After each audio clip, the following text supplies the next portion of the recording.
Hey, this is David Leffler, the host of Fumed, the podcast about two stubborn Texans fighting the petrochemical industry's takeover of their community outside Houston. We're working on some bonus episodes to update you on Carolyn Stone, Greg Moss, and the other Channelview, Texas residents you met on Fumed. But first, here's another story you need to hear from Jim Morris, the founder and executive director of Public Health Watch. It's about Dr. Peter Infante, a scientist Jim has known since the late 1990s. A man who spent much of his government career uncovering the dangers of benzene and other poisons that people routinely breathe in Channelview. Peter wasn't always popular with his bosses. Chemical manufacturers and oil refiners fought him at every turn. But his studies made American workplaces safer, and he almost certainly saved lives. We're bringing you Peter's story now because outspoken scientists like him are increasingly hard to find in Washington. Many have been purged or have left on their own as the Trump administration moves to tear down the federal government's health and science infrastructure. It's easy to take people like Peter for granted. People who toil behind the scenes for our collective benefit. We don't miss them until they're gone. This is The Scientist Who Refused to Be Intimidated, a bonus episode of Fumed. Here's Jim.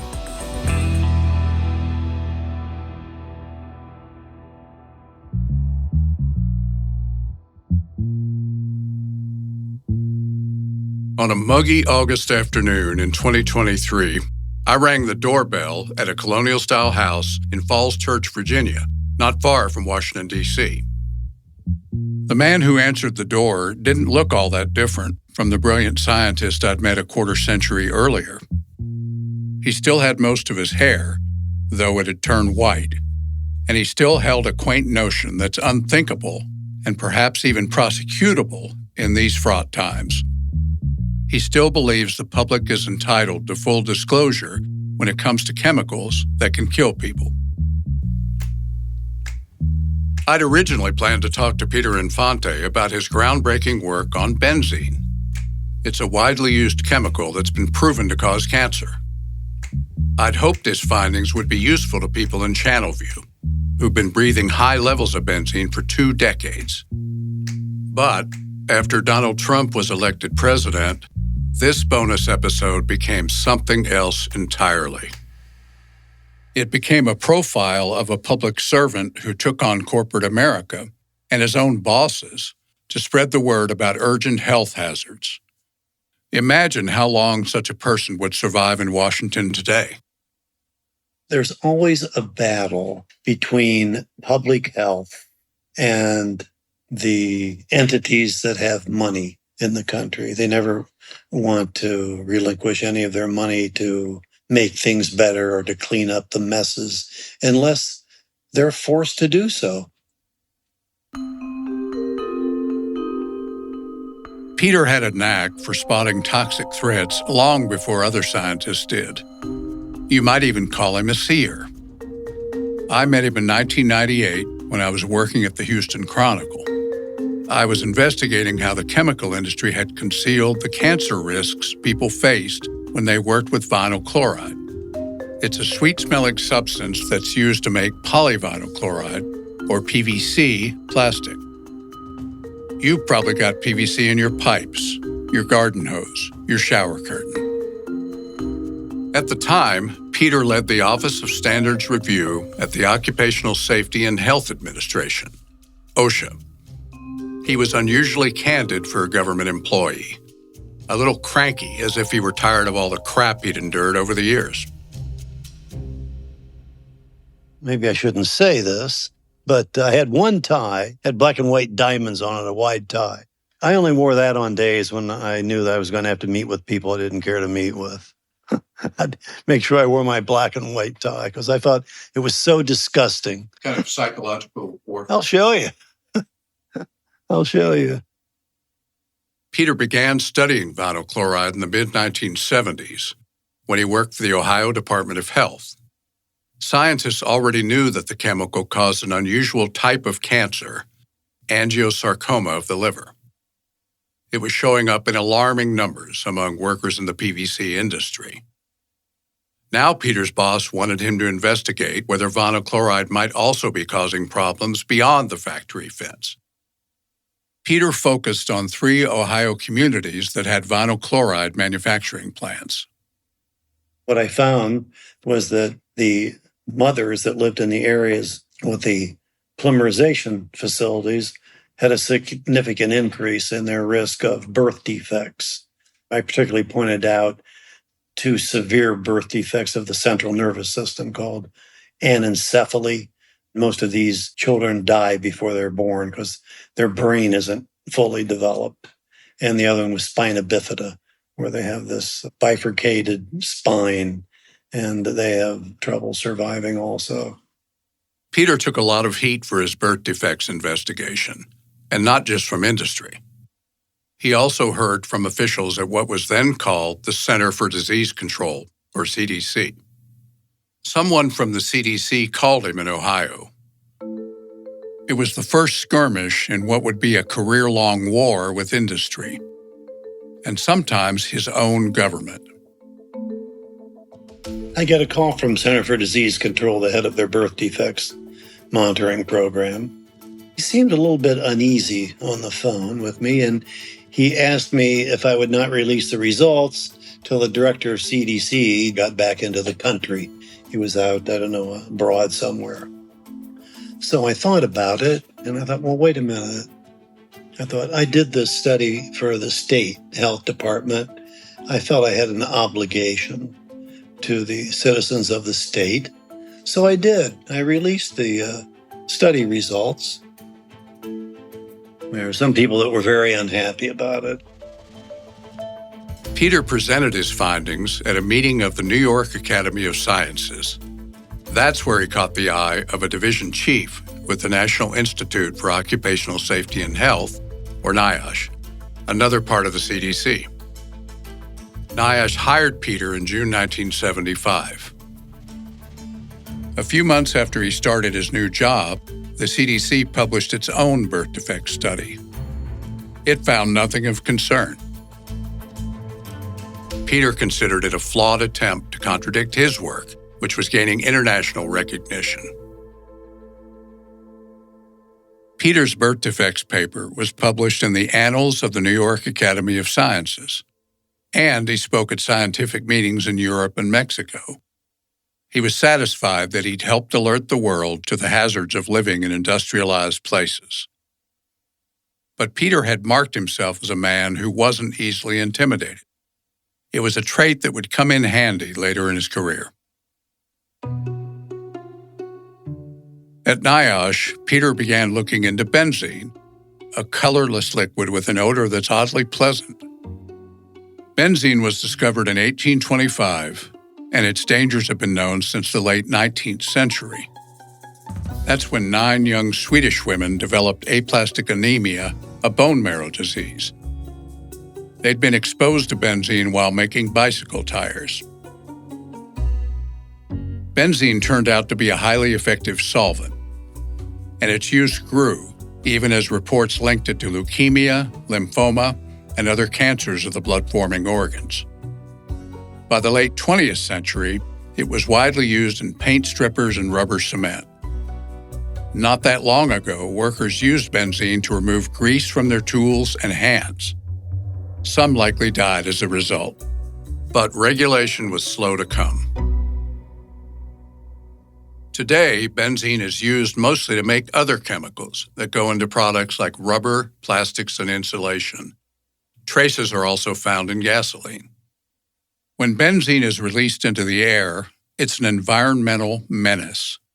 A recent independent analysis found that the cancer risk from benzene in Channelview could be up to 2,000 times higher than what the Environmental Protection Agency has estimated. I was curious to know what made Peter the way he is, why resisting powerful forces seemed to be in his DNA. His early life offered some clues. Peter is the youngest of 5 children. He grew up in Lima, Ohio, where his father was an office worker, mainly at Westinghouse, a consumer appliance and electronics conglomerate. His mother kept the books for her parents' grocery store. Peter's upbringing in a large Italian family in a small Midwestern town shaped his strong sense of right and wrong and turned him into the agitator he became. My father was the choir director at the church. I'd go with my dad to choir. Every Thursday night was choir rehearsal with the church, and nobody's in the church but the choir.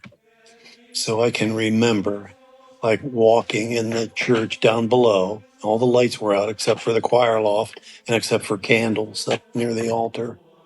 And I can remember hearing the echoing of my footsteps, and I could smell still incense and candle wax. And it was just a feeling like, if I've ever felt like the presence of God, it was that time in my life. When Peter was in grade school, his father was forced into early retirement at Westinghouse. It left a deep impression on him, showing him at a young age how easily American workers could be discarded. I just felt so badly for him at the time. And I think he just always felt like he was inadequate in some aspects of being a husband because he lost his job. After high school, Peter attended St. Joseph's College, a small Catholic school in rural Indiana. Then he studied dentistry at Ohio State. But an encounter with twin sisters during his residency changed his career plans. One morning, they wheeled this little girl in. Maybe she was 9 or 10 years old. She's in a wheelchair. She's strapped into the wheelchair with a sheet. The only reflex she had was a sucking reflex. And she sucked on the hand part where the thumb comes out of your hand, and there was exposed bone because she had sucked on it so much.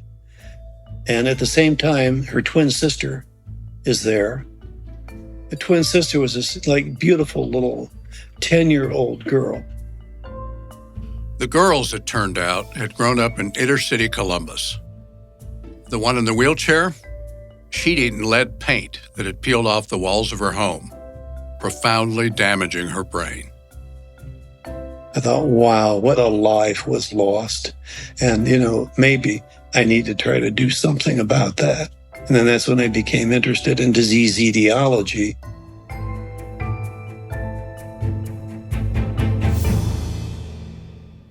In 1973, Peter earned his doctorate in public health at the University of Michigan. His first job was with the World Health Organization in rural Guatemala. Well, I wanted to care for people.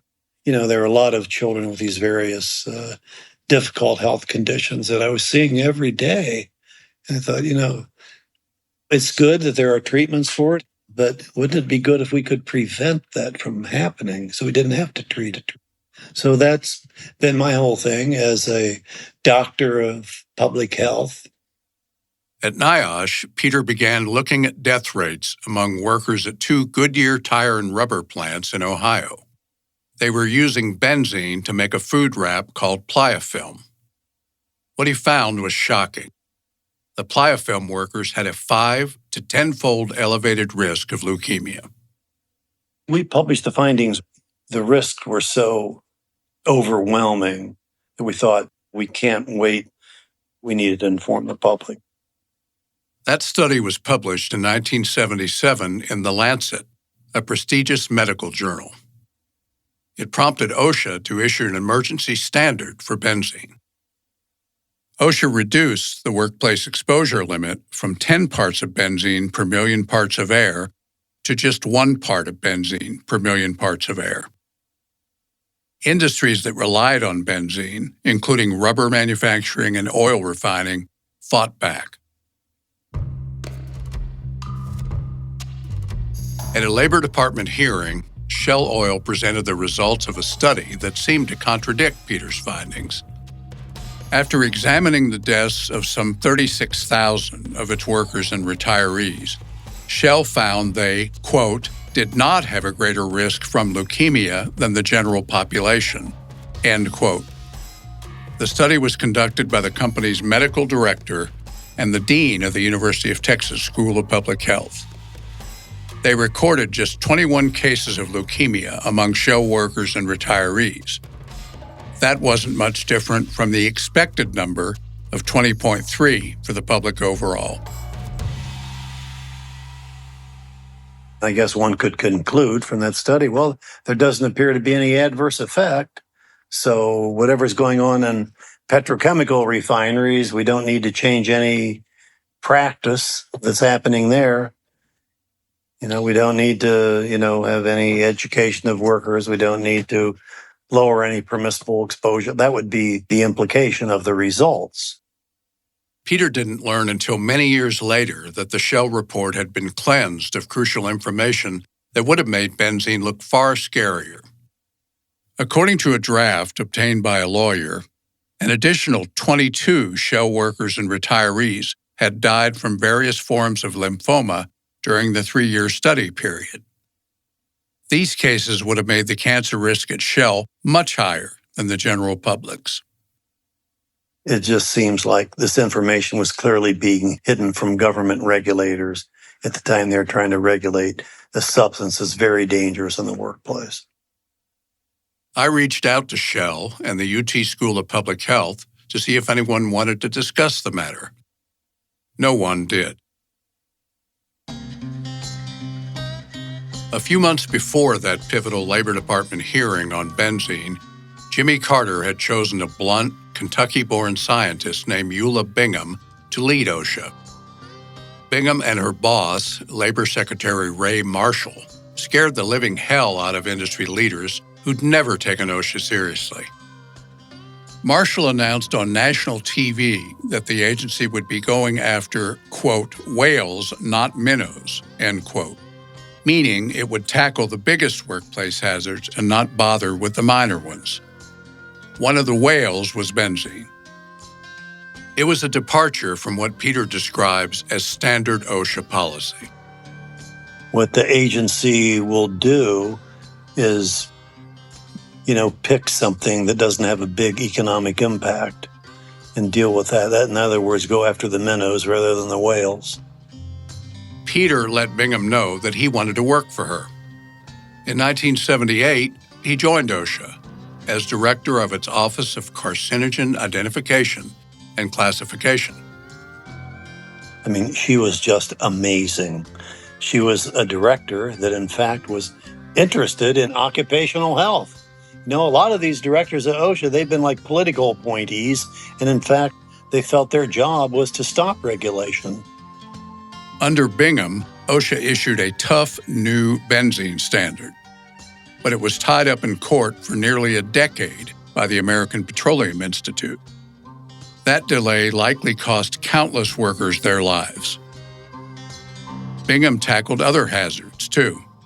She issued standards for cotton dust, which was killing textile workers, and for arsenic and lead. She also proposed something even more radical. She wanted to make it easier to regulate carcinogens in groups, as opposed to going chemical by chemical. Not surprisingly, many in industry hated that plan, and it never took effect. The consequences are still being felt today. There are workplace limits for fewer than 500 of the tens of thousands of chemicals currently on the market, and many of those limits are hopelessly out of date. Over the past half-century, OSHA has managed to adopt or tighten standards on only about 30 chemicals.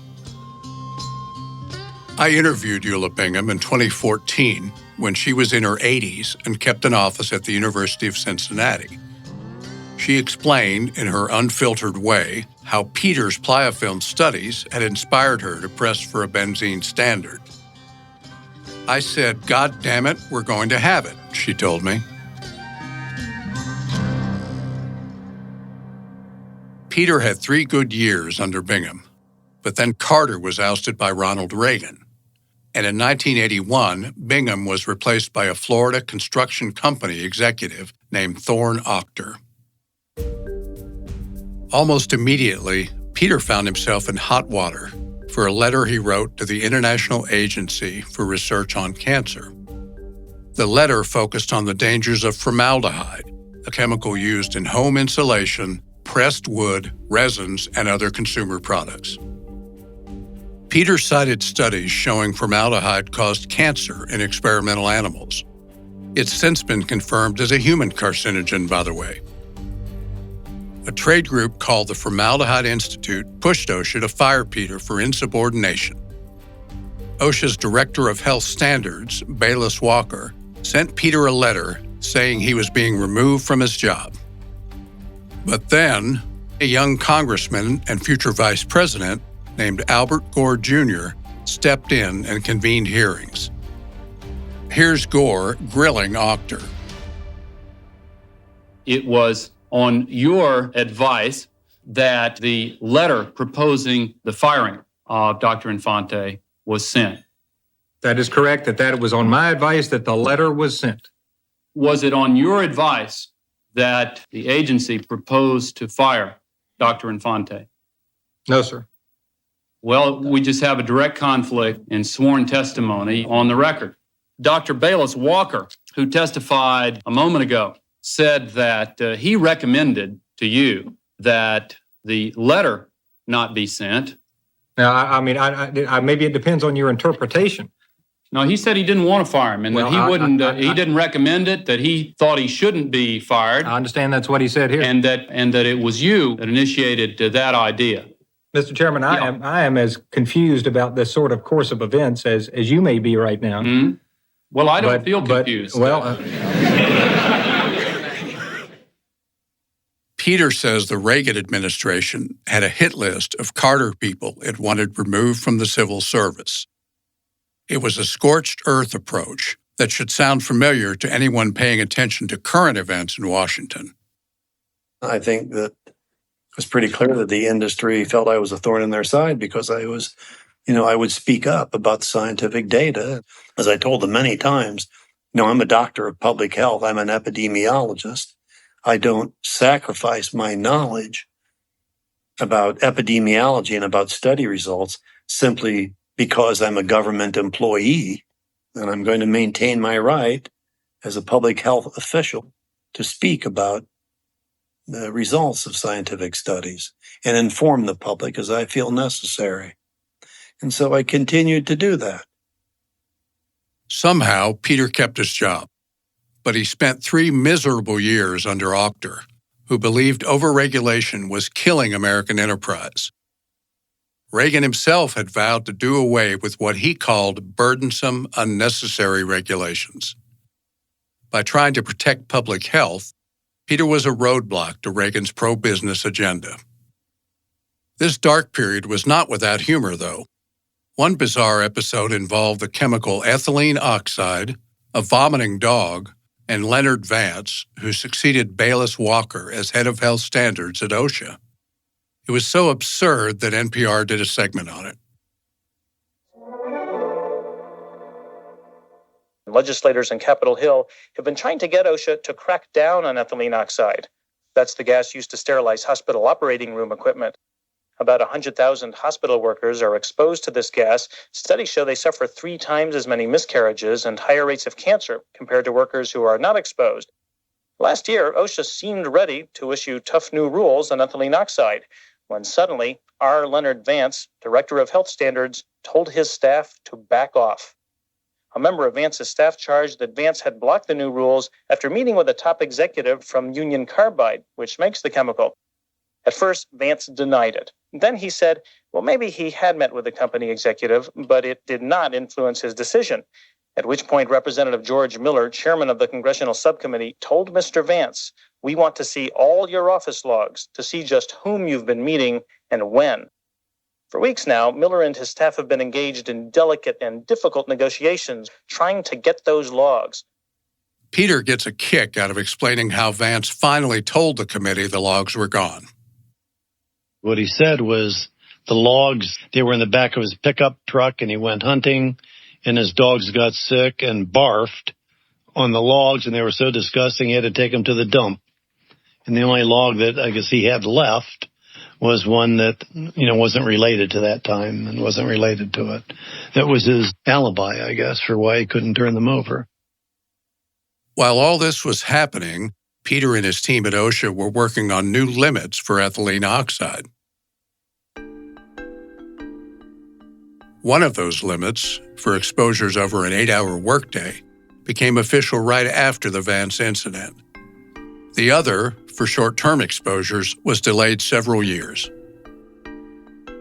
Toward the end of Ochter's tenure, Peter tussled with Shell again. This time, he accused the company of withholding data on worker blood abnormalities at its refinery in Wood River, Illinois. Shell insisted there was no such data. Peter knew that there was, thanks to a tip from a Wood River employee suffering from just such an abnormality. When Peter pressed the issue, Shell's industrial hygiene manager complained to Ochter. The manager said Peter was harassing Shell and had put an unnecessary strain on the company's relationship with OSHA. Again, Peter managed to hold on to his job. Ochter resigned under an ethical cloud not long after the Wood River incident, and Shell eventually produced the data it had said didn't exist.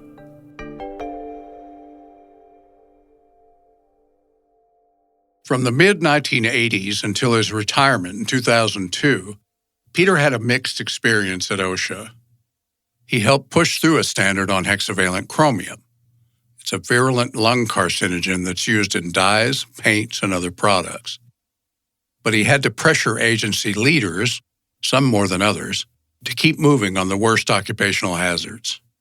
He fought with chemical manufacturers, oil companies, and big ag.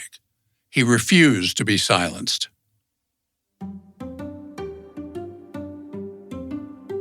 After Peter retired from OSHA, he became a consultant to plaintiffs in toxic exposure lawsuits, most of them involving benzene. He kept up with the evolving research, too. In 2016, he and other scientists sent a detailed memo to the International Agency for Research on Cancer. It's part of the World Health Organization. They wanted gasoline to be classified as a human carcinogen because of its benzene content. In March of this year, almost a decade later, the agency announced it had found sufficient evidence that exposure to gasoline causes acute myeloid leukemia and bladder cancer in adults. It found limited evidence that gasoline exposure causes certain childhood cancers. I called Peter to ask how he felt about the decision. He was pleased that his suspicions about gasoline had been validated. But of course, he wanted more. He also, should have concluded that gasoline causes myelodysplastic syndrome, which is a precursor to acute myelogenous leukemias. But it's a very positive thing from a public health standpoint because the World Health Organization publishes documents that go out to all the countries in the world about causes of cancer. Maybe when people fill their gasoline tanks, they'll put the clip on and stand upwind rather than holding the pump right there at the filling hole in their car and just, inhaling the gasoline vapor. That'll reduce their benzene exposure. It'll reduce their risk of developing leukemias and lymphomas. Something else happened to Peter in 2016, something not so positive. Shortly after Donald Trump was elected, Peter was booted from an EPA advisory panel on the weed killer glyphosate. It's a Bayer product that most of us know as Roundup. It's a suspected carcinogen. Peter had been evaluating the data on glyphosate, but he hadn't taken a position. Still, industry officials were worried, given his history of truth-telling, and given that EPA panels often influence agency rulemaking. They wanted me removed because they thought, I was biased against pesticides, which wasn't really true because I had been on an EPA advisory panel the year before on a pesticide, and no one complained about me being biased on that.